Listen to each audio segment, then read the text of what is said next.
Imagine, just for a moment, seeing a color that, well, you've literally never seen before. Not just a new shade, but something completely fundamentally new. It sounds like science fiction, doesn't it? It really does. But there's been this buzz recently, news reports, claiming scientists might have actually done it. Right. So today, we're not just going to skim the headlines. We're planning a proper deep dive into the science behind this. It sounds pretty wild. Oh, it is. And we've got some really interesting material to work with. There's a key research paper published in Science Advances. That's where they detail the actual experiment. They did a technical study. Exactly. And then there's also a really thought-provoking piece from Richard Dawkins, writing in The Guardian. He reflects on, well, how he'd sort of predicted something like this. Wow, okay. Yeah, the core idea is trying to create and then actually perceive a totally novel color by directly stimulating the specific cells in the eye responsible for color vision. So our mission today, for everyone listening, is to really unpack this. How did they supposedly create this new color? They're calling it Olo, right? That's the name they've given it. Yeah, Olo. What makes it so different that it counts as new?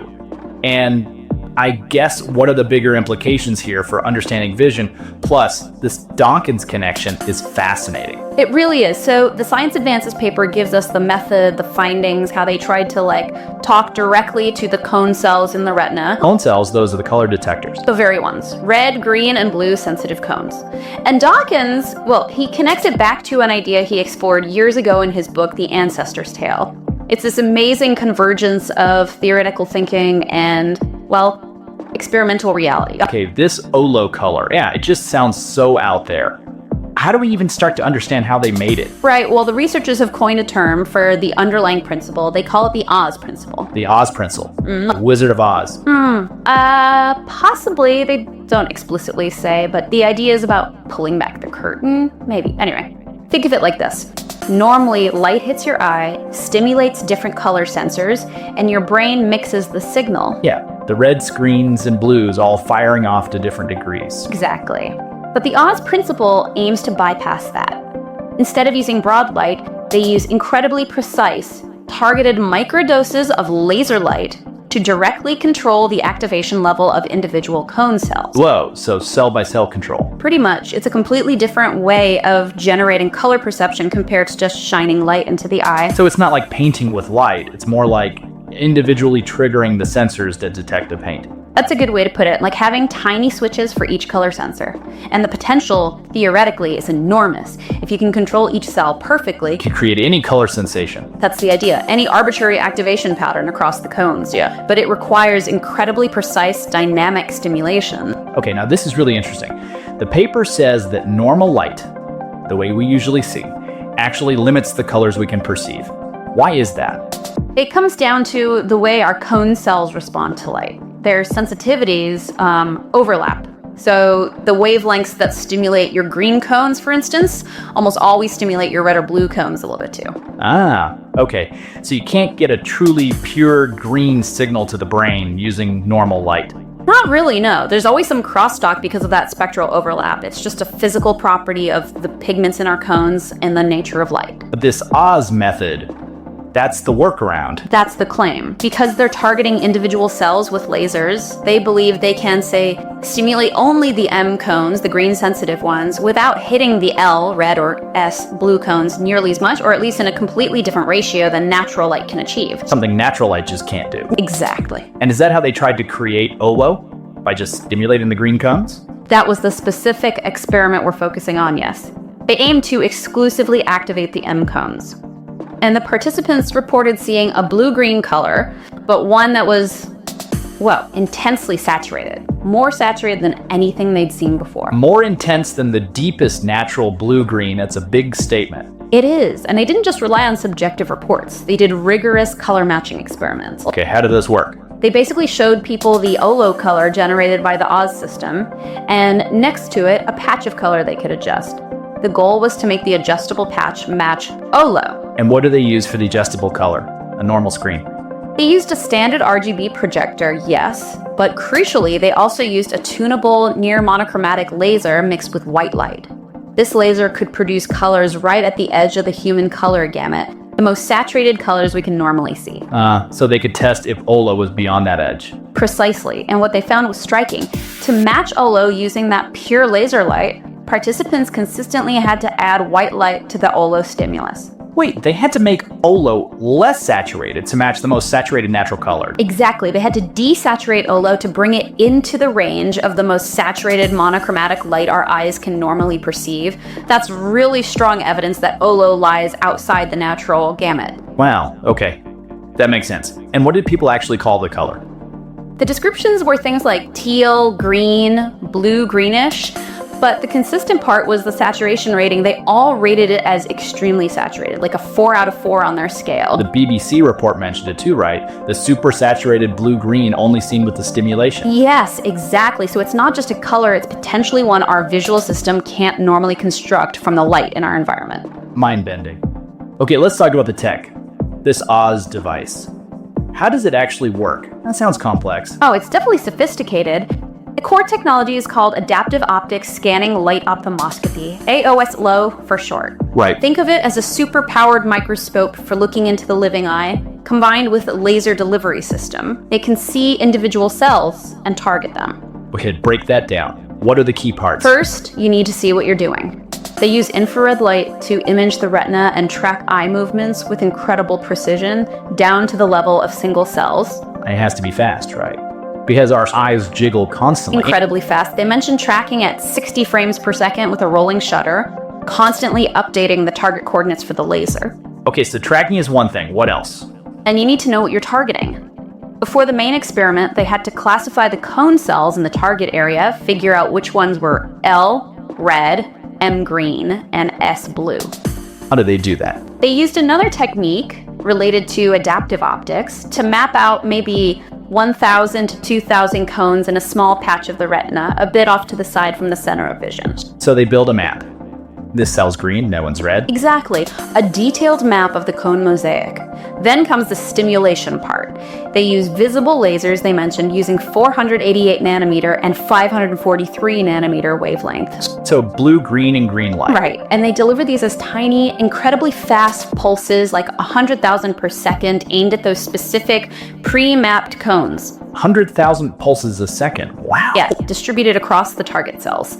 The whole thing happens in a small field of view, about 0.9 degrees square, located near where the person is fixating their gaze. So tying it all together, tracks the eye, knows which cone is which type, and fires these rapid laser pulses at specific cones to control their activation. That's the essence of it. It's a real-time feedback loop. Track the eye, calculate the needed stimulation pattern for each cone based on the desired image or color, and then modulate the laser pulses to achieve that pattern, constantly adjusting. That is seriously impressive engineering. So for Olo, they just aimed the pulses at the M cones on their map. Targeted M cone activation. But how did they know people weren't just, seeing weird flashes? You mentioned the matching experiments, but did they test if people could see actual shapes? They did. That was another crucial validation step. They ran experiments where, for example, they created the Olo background by stimulating M cones, and then superimposed a simple red shape, like a line or a rotating circle, by stimulating only the L cones. Red on Olo. Right. And they asked the participants to identify, say, the orientation of the line or the direction of rotation. And could they do it? Yes. They could perform significantly above chance when the system was accurately targeting the L cones for the shape and the M cones for the background. But they needed a control, right, to make sure it wasn't just some general effect. Absolutely. They had what they called a jitter control. They basically ran the same stimulation pattern, but intentionally introduced small random offsets to the laser targeting. So the light pulses were landing near the target cones, but not precisely on them. Exactly. And under that condition, performance dropped back down to chance levels. People were just guessing. Okay, that really pins it down. It shows that the specific cell-by-cell stimulation was necessary to see those shapes clearly. It demonstrates that the system could actually convey spatial information, not just a uniform color field, using this radically different approach. Right away. Okay, let's bring in Richard Dawkins. You wrote about this in The Guardian, saying he'd kind of foreseen it. He did, yeah. It's quite remarkable. He pointed back to his 2004 book, The Ancestor's Tale, which he wrote with Yan Wang. And what did they speculate about? They had this thought experiment. What if you could somehow, maybe electrically, stimulate just a single green cone cell in the eye? Just one? Yeah. They wondered what the brain would make of that signal, since natural light always stimulates a mix of cone types due to the spectral overlaps we talked about. Right. They hypothesized that stimulating only a green cone might result in the perception of a super green, a hue greener, more intense than anything achievable with real light. Wow. That is spookily similar to the Olo experiment, targeting only the M cones and getting to supersaturated blue-green. It's incredibly close, isn't it? The principle is the same. Bypassing the natural limitations of light spectra by directly activating a specific cone type in isolation. What was Dawkins' reaction to seeing this research actually happen? He mentioned feeling a bit like a prophet, which, is understandable. It's a powerful example of how thinking deeply about the underlying biology can sometimes lead you to predict future technological possibilities. It really validates that kind of fundamental inquiry. Okay, so this Oz principle, let's contrast it again with how things like our screens work. Right, so TVs, phones, printers, they all rely on something called spectral metamerism. Spectral metamerism, okay. It means they use a different physical spectrum of light, like mixing red, green, and blue LEDs, or layering cyan, magenta, yellow, and black inks to produce the same overall response in your L, M, and S cones as the original color would have. So tricking the eye by matching the cone response, even if the light source is totally different. Exactly. Your brain gets the same message, so you perceive the intended color. But the Oz principle, the researchers argue, is different. They call it spatial metamerism. Spatial instead of spectral. Yes.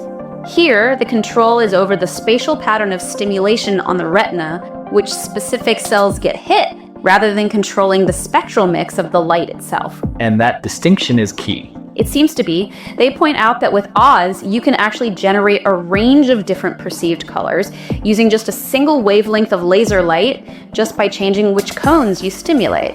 That's definitely not how a TV works. Not at all. And crucially, this spatial control allows them, they argue, to create these fundamentally new colors, like Olo, that fall outside the gamut achievable by any spectral mixing of light. It really feels like a paradigm shift in how to think about creating color experiences. But like most cutting-edge tech, it has limits right now, doesn't it? Oh, absolutely. The researchers are very upfront about that. The current system works only over a tiny patch of the retina, that 0.9 degree square. Which is really small in your field of view. Very small. And it requires the person to hold their gaze incredibly still, fixating on a target. You can't just look around naturally and see a world painted in Oz colors yet. So what are the big hurdles to scaling this up, to making it work over a larger area, with free eye movements? There are several pretty significant technical challenges. First, mapping the cone types. They need to map a much larger area of the retina, potentially millions of cones, including the fovea, the very center, which is tricky. And the tracking and targeting would need to be even faster and more accurate. Much faster.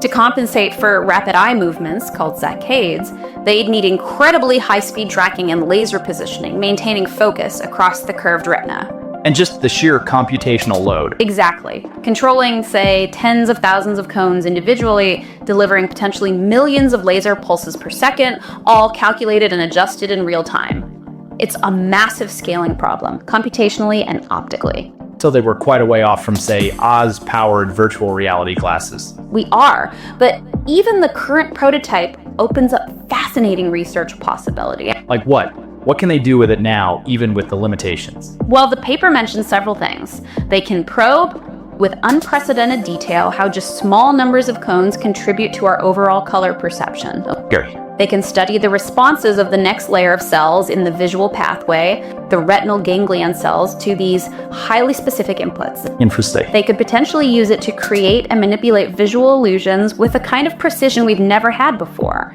Imagine controlling illusions at the cellular level. And the potential for vision correction or enhancement, like for color blindness. That's a really exciting potential application.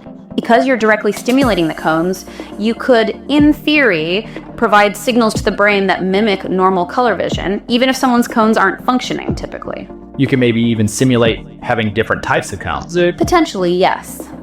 The paper talks about exploring the plasticity of color vision, maybe simulating what it's like to have a fourth type of photopigment, like some animals do, or even birds are thought to have.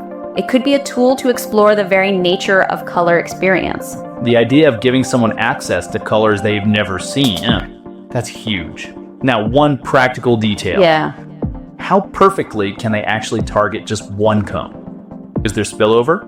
Light leakage? That's a really important technical point, and yes, there is leakage, they acknowledge this. The light spot, even though tiny, isn't infinitely small, and light scatters within the eye tissue. The neighboring cones get hit too. They do.